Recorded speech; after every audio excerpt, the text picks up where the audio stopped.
Good morning and happy Wednesday, everybody. My name is Justin Immergut. I am your host of the Real Estate Rockstars podcast. Today, I am so thrilled to have a wonderful guest on, Mr. Paul Shin. Just a little bit about Paul before we get into our conversation here. Paul is the CEO and co-founder of TruStay, a modern performance-based short-term rental management company focused on transparency, alignment, and exceptional owner experience. A serial entrepreneur and multiple successful exits, Paul blends data-driven strategy with deep operational care.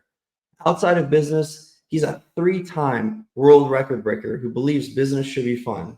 Don't we all, right? He loves connecting with new people and building friendships along the way. It's without further ado, I'd like to welcome Mr. Paul Shin to the show. Welcome, Paul.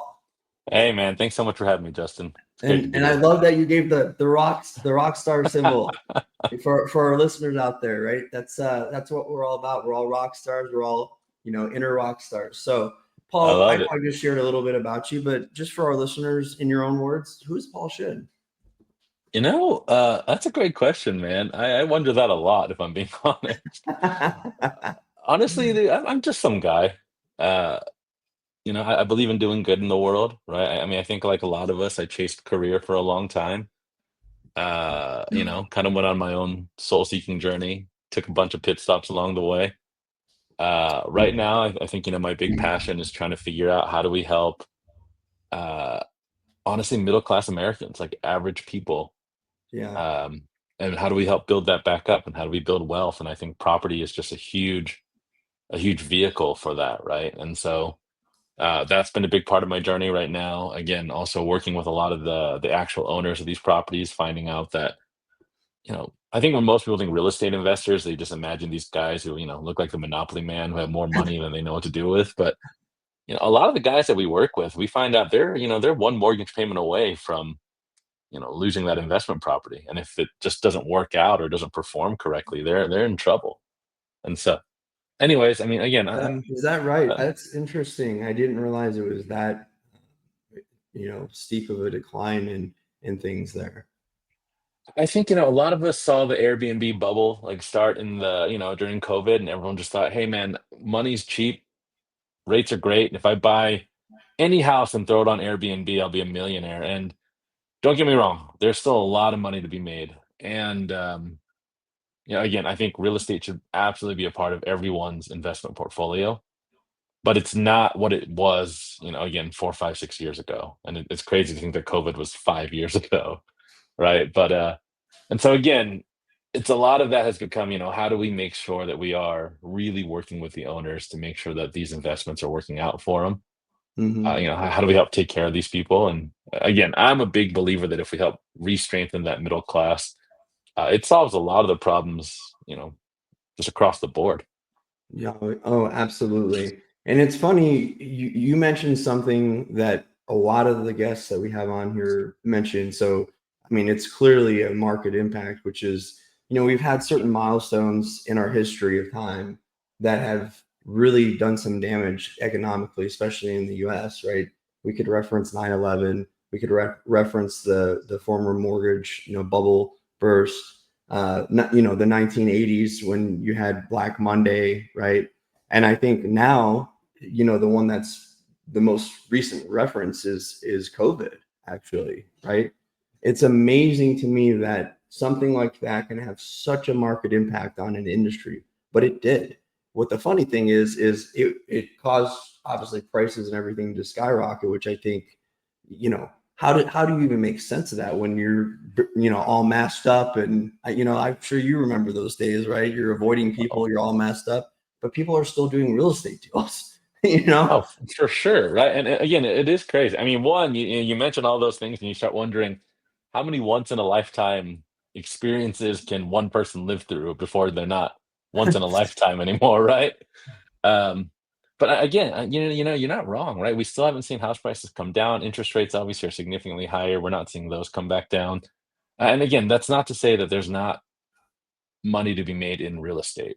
I think Mhm. real estate generally will almost always be a safe bet. But again, it's no longer just like, I don't know, man, just buy a house, you know, And it'll But appreciate guaranteed. And right, and it just, "Cool, dude, I'm gonna retire now." Like, there's a lot more thought that has to go into it, right? Again, like, short terms are where we specialize, and that's because I'm a big believer that you should be good at one thing instead of, okay at a lot of things.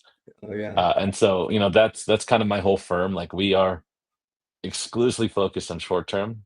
But I mean, that's exactly it. Is, again, 5, 6 years ago, you could probably do a little bit of everything and be fine just because the market was a lot easier, right? Like, you could get a 2% mortgage and the government was just handing out checks to everyone, like, sure, money's free, get a house, why not? yeah, That, and again, everyone's locked inside, so they want to travel. People are booking anywhere. It's just different now. yeah. It really is, and obviously the short term space is a different animal in itself. And I think it's interesting to see some of the policies that have come around, especially through HOAs, as a result of that surge that we saw. I mean, I won't say most of, at least 50% of the deals I do that involve an HOA, uh, the HOA is adamantly against short term, right? I'm sure you guys see that. So, what is what is your answer to that? Is it just not focus on any of that? Are you trying to do some things to disrupt that market still? I would love to understand more, and I'm sure our listeners Yeah. do too. No, I mean, great question, man. And there's a couple things. I mean, one, you're right. Like, we, as a firm, we've lost slash walked away from, I mean, honestly, millions of dollars worth of property deals because of HOAs, right? I mean, Mm, literally multi-million dollar homes. We're getting down to the final numbers. We're figuring it all out. As just a part of our standard process, if they have an HOA, review their CCNRs. We actually like to proactively reach out to the HOA because then they mm. don't feel like we're trying to sneak anything past them, right? Which they always do, right? They always think someone's out to get them. It's funny. Uh-huh. I know. And again, I get it, right? HOAs, when you think HOAs, they're probably not the most popular people in the world. But uh anyways, and we've lost slash had to walk away from quite a few deals. The flip side of it is where we found it work is if it's not black and white, right? If it's not like a strict hard rule, there's a little bit of variance, a little bit of gray. Buddying up with the HOA goes a long way for us. I mean, we get quite a Mm, few of our deals because we are now the preferred short-term rental management company of certain HOAs, right? I mean, yeah. they're obviously, like, people are allowed to get other outside companies, but we're kind of the default in some of these HOA organizations. But that was largely because we said, "Hey, look, we have local boots on the ground in the area, right? If there's a Mm, problem, we can get someone there within 15 minutes." Right? We use smart appliances. We know how to, the door locks, the cameras, the noise sensors, etc. We know if people are throwing a party in one of these homes. Like, we can help maintain that for us, right? Like, we want to work with you to make sure that, even if the homeowner's not living there, he's still a homeowner inside your organization. And he's getting, what he wants out of the neighborhood without disrupting the lives of the other homeowners inside this association too. And again, some HOAs will still just be, HOAs, and that's okay. But we found a lot of them that say, "Hey, we really appreciate the fact that you're willing to reach out and be forward with that, and, like, let's find a way to work together." yeah, I mean, that's a great strategy, I have to say. Like, as someone that started my career many moons ago in strategic partner sales, I will tell you, aligning with organizations who are maybe adamantly opposed to you, but finding a way to make them feel like they're part of the process. That's basically what you guys have done, right? Which Oh, and is remarkable. thank you, man. And I think you hit the nail on the head, right? I mean, again, strategic partnerships has been a big part of my life too. Again, in a former world, I ran, this. I don't know if it's even a nonprofit's the right word, but we broke a world record every year, and we did it for 3 years, and we donated all the money to charity. Oh Um, wow. eh, it was a super cool experience. It's kind of part of my whole soul seeking journey thing, and but it was just that, right? Like, we were hosting these events on, NBA courts and, major, like, we did a giant, like, 700-person water gun fight at the University of Utah football field, which they were like, "There's no way you can get onto that field. It's sacred turf." But by buddying up with the right people, right, and then showing them what we do and helping them understand that we're not here to Like, I'm not trying to come in and wreck your field. I'm just trying Hmm. to create a memorable experience, and here's the cause behind it. Once people start to understand what we were trying to do and they realized that we weren't enemies, we just saw a lot of doors open up everywhere, right? And we tried to take that same mentality here in the short term space. We want the neighbors to know that we are here, that yes, their neighbor's home will become a short term rental, but that doesn't mean that the neighborhood's going to crap, right? Like, that Yeah. doesn't mean that we don't care about the home. No, absolutely. And I think that's just it, right? Is the neighborhood, right? They just want to know that there's good people around them. And then when there's uncertainty, like what you're referring to, oh, it's a short term, we don't know who's coming through today. Like it makes people freak out. So if you can take some of that, that pain away, which you guys clearly are, then it helps solve this challenge because I'll be honest, the market needs short term. It really does, right? People love to travel. They love to go places. I mean, I can't even tell you how many times I've Airbnb'd at Sure. different places all over the world, by the way, all over the globe.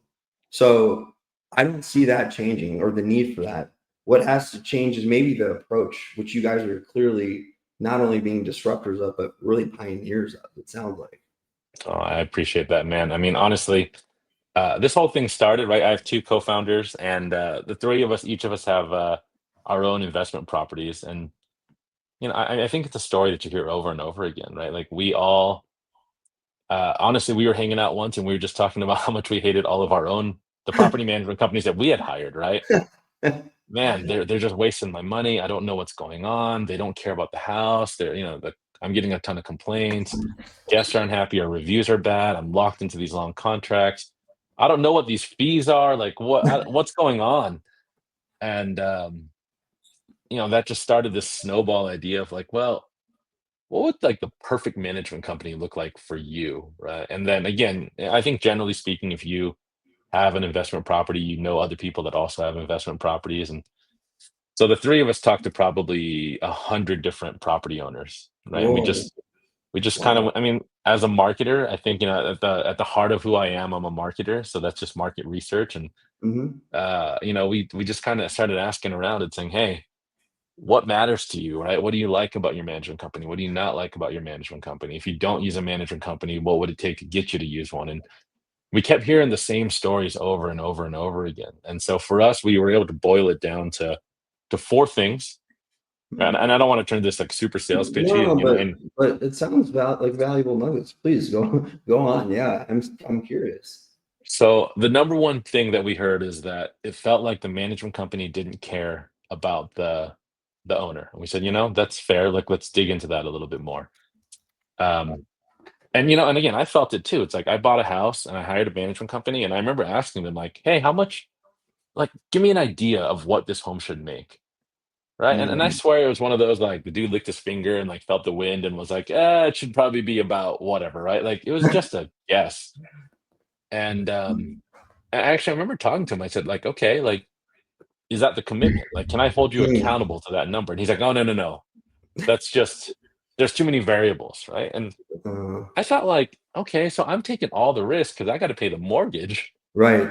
And yet you're just gonna guess. And you're just like, okay, well, I hope it works well. So, like, for us, the very first thing we do anytime a potential deal even walks to enters our door, Hmm. and we work with a lot of real estate agents as well, because 'cause they're like, "Hey, we have someone who's looking at buying a house that might be a short term," so they don't even have the property yet.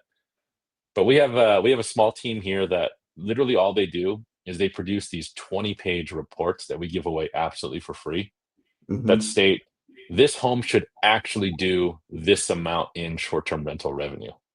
This is what your cleaning fees should be. This is what your channel fees should be. This is what the comparables are doing. These are the seasonalities. This is the amenities." Like, here's in-depth data that, and it's not just a computer program that plugs it out. Again, like, we have actual analysts, who worked at like big four CPA firms, etc., produce again these 22-page Mm. reports that actually show you real data.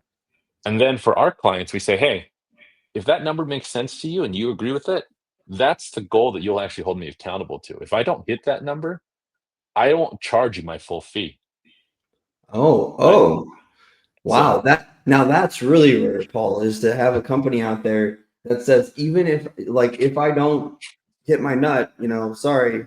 Like, I will not charge you the full fee. You don't Yeah. really, that's rare, but that's why you guys are, again, you guys are leading this charge in the industry.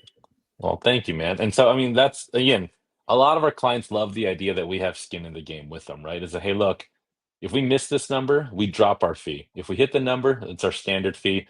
And if we go way over this number, we have a little bit of a kicker too. So now our goals are aligned, right? Like what I want is to go well above the goal number. And I can't sandbag your goal because I showed you actual comparables, right? Hmm. So I can't show you a whole bunch of comps and say, hey man, I think your house is gonna do 50,000 and every comp shows that it'll do 100,000.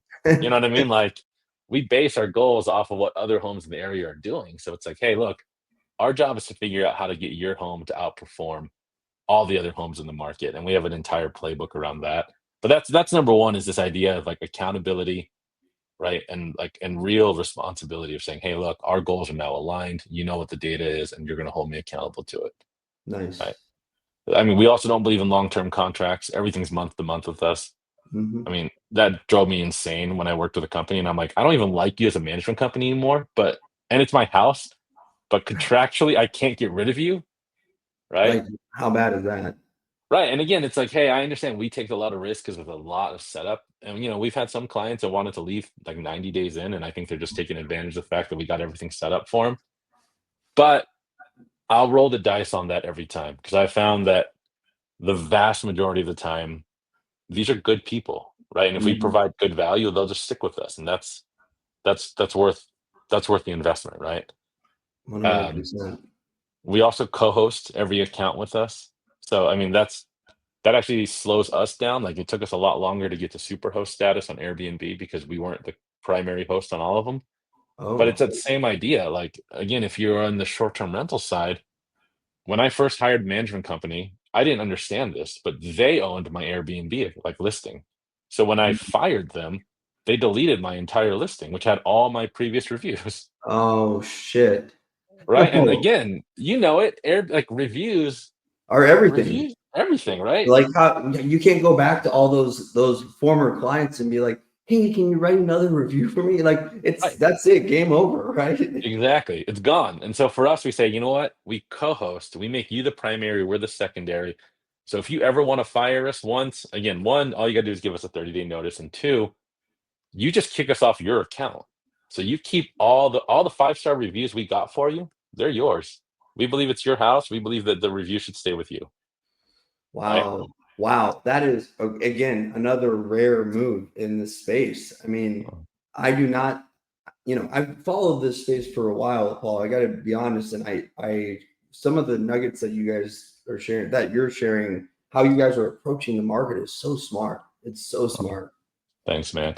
And then I mean, the last one is pretty straightforward, but I mean, it's just how do we communicate with our owners, right? Like our goal internally is to be the most owner-friendly property management company. We actually have that up on the wall over there. It's Yes. outside the hall. But I mean, that's the whole idea, right? Is anytime we work with an owner, we try to figure out like how do we make them the most important person in our universe. So again, dedicated account managers. I mean, I know that lots of people have like their online portal, but we have the online portal.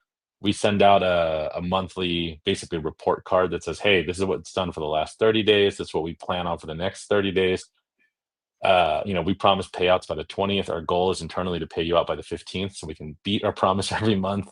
We Mhm. have detailed expense reports that show, exactly how much came in on rent, exactly what platforms, exactly what taxes, channel fees, cleaning fees. If we had to restock toilet paper, we scan the receipt and we attach it to I mean, we show you where every penny of your money went, right? Because Mhm. at the end of the day, we understand that it's not our money, we're just stewards of your money, Mm. right? Wow. So, Wow, well anyways, said. Well said. Hey, listeners out there, if you weren't taking copious notes during that, that was an absolute masterclass in short-term 101. So, thank you, Paul, for going through that. I think our listeners, our subscribers are going to get a lot of value out of that, especially yeah, man, happy to your share. 4 months. They're all spot on, by the way. So I was sitting here taking notes while you were talking as well, FYI. Oh, We're man, gonna thank you. we're gonna pivot to the last part of the last segment of our time here today, And I'm going Yeah. to ask you a couple zingers, like we talked about pre-show. They're going to be Oh boy. fun. Just answer them however, answer them organically and naturally, if you will. There's no right or wrong answer to these questions, so just have fun with them. I love it. And And I'm going to throw this out there right now as a disclaimer to anyone listening. Justin has not told me what these questions are. He just let me know right before the stream went live that he's going to try to throw a curveball at me at the end of the show. So I'm a little nervous, but let's see what happens. it's nothing to be nervous of, I promise. But it's just stuff that I guarantee you probably haven't thought of yet. So, I love it. um, all right. So the first one is this. Let's say, Paul, it's your 80th birthday. Who's there? What's going on? What are you celebrating exactly? Like, paint us the picture of your 80th birthday. I love it, man. I mean, the most cliched one is, family, right? Um, it's a weird thing. So I used to be really big in the tech scene here in Utah, and I mean, I've had some birthdays with hundreds and I mean, maybe close to 1,000 people show up, right? Um, as I've gotten a little bit older, I've realized that my need for a large Mm, social group has diminished significantly, right? I yeah. mean, my hope is that, my relationship with my business partners, who I consider family, stays close, right? My hope is that honestly, and you think it's a given, but it's not. But my hope is that my children and my grandchildren want to be there, right? Mm. Like, I I'm think, sure they will, Paul. I don't think you're the kind of guy your family wouldn't want to be around. well, I appreciate that, man. But I mean, again, that's it, right? There's a couple close friends I'd love to have there. Honestly, my CPA, I'd love for my CPA to be there. I have found that you find a good CPA, you find a good wealth advisor. There's a couple of those people that like Yeah, once you yeah, find the good, it's same thing with like a mechanic, dude. If I when I find a good mechanic, that person becomes like that person's family to me too. yeah, So yeah, yeah. those are people I'd love to celebrate with. That's wonderful. That's a great answer. It's funny. I asked this question of everyone, and still, I'd say 95% of the people on here, the guests on here, answer it some sort of similar way, right? It always revolves back to family, which is what I love, right? In doing this show is, this is a family friendly show for the most part, except I do throw a couple curse, words out there from time to time, but otherwise, it's fairly friendly. Okay, here's the second one, Paul. Now, imagine it's your last day on Earth and you can only preserve three items in your time capsule. What are those items and why?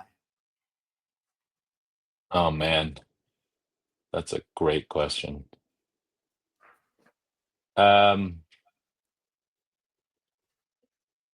I think again, I'm sure it's cliched, but I think probably one is the journal, Mm, right? I mean, um, just have a lot of thoughts written in there. Again, I left the tech space corporate world right around the time of COVID, right? And um, COVID was just a hard time for everyone, but I had made a big investment into a different company. It didn't work out, and nearly bankrupted me. wow. I was almost 300 pounds at the time. I got diagnosed with diabetes. My health was in shambles. My wife and I were fighting all the time.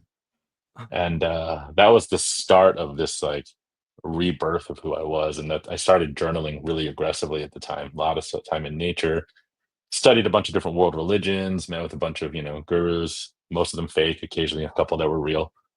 Um, but anyways, there's just a lot written in there that I want, my hope is that someone would read it and find value out of it. Wow. Um, I don't know what else. Let's see. Probably my world record plaque. I thought that was pretty Ah. cool, right? You know, Do you it have it just nearby that you can show, or is it like up I on the wall don't. This somewhere? is in the office. I have the three up at home. Those were actually again my favorite part with those is that as I started this whole like journey, I got really big into service, and I met the CEO of Make a Wish Utah, and he invited me over to come meet some of the kids once, and I met this 5-year-old kid with leukemia, Oh, and his wish was to be a part of a world record. Like he wanted a world record in his name. oh, And Oh. I remember thinking, like, for that time, I felt like that was like God had spoken to me, right? Like that was my mission, was to, anyways. And so, again, I kind of rallied community, and I know a bunch of the business leaders out here. And so I said, hey guys, like, how do we make this happen? And anyways, all the things came together, and we built a 10,000 square foot blanket fort. And Huh. this Wow. this kid was How able to come fun. out. He was able to come out and put the last blanket up, and we dedicated the world record to him. And then, for basically for 3 years in a row, every year we'd find a good cause, and then we'd break a world record, and we'd donate all the money. And anyways, I think those all have like value in that sense, right? Of, I think, world records are cool, but what they stood for is a lot cooler. Yeah, and I mean, you clearly were not doing it for yourself. You were doing it, as it was you were serving, right? You were serving the need of someone else. That is such a remarkable story. Holy cow.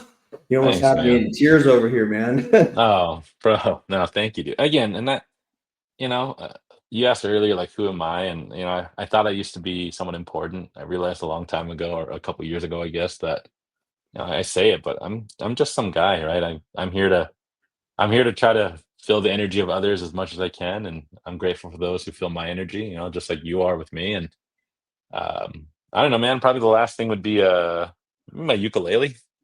Oh, All wow. right, just my like, I tell my business partners all the time, like, when this is all said and done, I'm trying to buy a piece of land in Puerto Rico, and I wanna open up a little surf shop and a ukulele shop out there, and fully expect to lose money every month. And I think that'd be a great way to spend the last however long years of my life, is just Just being, enjoying, soaking it all in, right? I it's funny. So I was gonna ask, I mean, with the hair and everything. By the way, my hair is about as long as yours. I just kind of yeah, you style it look you look differently. more professional than me. Ah, no, I don't know about that. What I was gonna say is at the onset of the show, I'm thinking to myself, I'm like, I bet you he surfs, Yeah. like Anything with the board, dude. Surf, skateboard, surfing. skateboard. A couple years ago, my wife got me an electric longboard, and Huh, you and know, that's I electric at longboard. Wow. yeah, and at first I was like, that's cool, but like, that's legit become my, like, that's my escape, right? I mean, if I can go surf, then obviously that's the choice. But living in Utah, there's not a lot of options to surf. Right. And so, yeah, dude, when busy day at work, or I just need to like de-stress or get lost in thought for a little bit, pop in an AirPod, play some like tunes, and the board actually tells you how many miles it's been driven or ridden. And the other day I checked it out, and I'm coming up on 1,500 miles on that thing. Whoa, that's serious. So apparently I average, again, I think I've had it for 3 years, so I'm almost 500 miles a year apparently on that. Oh my goodness. You're not playing So around. So you like it. So that was actually a good gift from the way. you're spot on, man. You're good at reading people. Nice. So, Nice. anyways, man, All right. Well, we got one more question for you before we wrap it up. All right. love it. This one's a simple one. This is a softball compared to the last two. But what is your definition of a real estate rock star? I mean, obviously, there's some knowledge there. You got to know what you're talking about, and I think that's important because I've seen it firsthand. There's a lot of people who, the barrier of entry can be high, and they get in because of bad information, right? Mhm. Guys who are buying units with ADUs that are illegal, thinking that the ADU can help finance part of the house, and then all of a sudden the city comes and shuts it down, and they're in a bad financial spot. So one, I think you got to have knowledge. I think Mm, more importantly than that, though, you just got to care, right? Like, I think the world of real estate, as crowded as it is, like, this is the place where scarcity shouldn't exist. There's so much opportunity, right? Like, mhm, there's always another deal to be had. Uh, like, the more you care about not even your clients, but like even your competition, the other people in the world around you that just live here. mhm. Again, like, the more abundance mindset I think people have, the more that we all win. And I'm a big believer that a rising tide will lift all ships. Yes. Yes. Yes. Great minds think alike. I feel the same way, right? Again, maybe it's from coming from the partner space, or maybe I was just wired this way from birth. but I definitely agree with that sentiment 110%. So, Love it, man. So cool. so Paul, it's been wonderful having you on today. Thank you so much. We'll have to have you on again in the future, just as a check-in, and you can let our listeners and everything give an update and let everyone know how you're doing and what new unique project I'm sure you'll be up to by then. Where can our listeners and subscribers, find and connect with you? Yeah, I think probably LinkedIn's my most really only social media that I use. Again, Okay. just Paul Shin. I think on like linkedin.com/, I think it's the Paul Shin. But if you see a long-haired Asian dude after you search Paul Shin, it's probably me. Currently, I have a little taco next to my name because I think tacos are great and potentially peak food, but I don't know if we'll still have it by the time someone else looks it up. And then, my website, or sorry, the company website is just TruStay PM, as in propertymanagement.com. Hmm. And again, I'm always happy to chat with other people. We're always looking for good people to come hang out with us. Awesome. Thank you so much, Paul. So wonderful. Y'all, I hope you took some copious notes today. He absolutely dropped some knowledge. He dropped some knowledge today, folks. So there you have it. We have another episode of the Real Estate Rockstars in the books. We'll see you again next Wednesday, everyone. Bye-bye.